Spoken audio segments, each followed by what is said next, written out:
We'll guide you through how to change settings in Dropbox. If you find this helpful, don't forget to like and subscribe. Start from your laptop home screen and locate the search bar on the screen.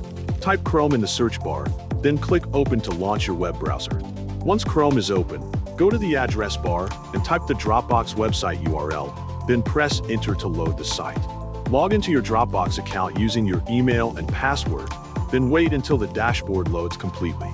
Look at the top right corner of the screen and find your profile picture or your initials icon. Click on this icon and wait for a drop-down menu with several options to appear. From this menu, click Settings and wait for the Settings page to open fully. At the top of the Settings page, you will see several tabs that organize different options. Click the General tab first to access basic preferences. Change the language if needed by selecting your preferred language from the available list. Adjust the date format if this option is available so it matches your region or personal preference. Scroll down the page to see more options that may be hidden below the main section. Next, click the Plan tab to review your current storage usage and subscription details. Check how much storage you are using and compare it with your total available space.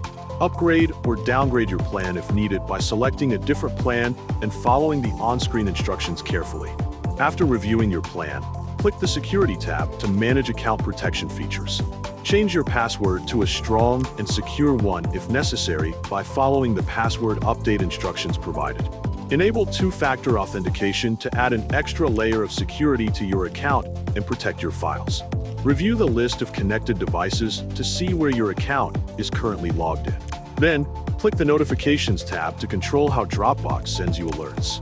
Toggle email notifications on or off depending on your preference. Choose which alerts you want to receive, such as file activity or sharing updates. Refresh the page to confirm that your settings were updated correctly. Reopen the Settings page if needed and check that all updates applied successfully.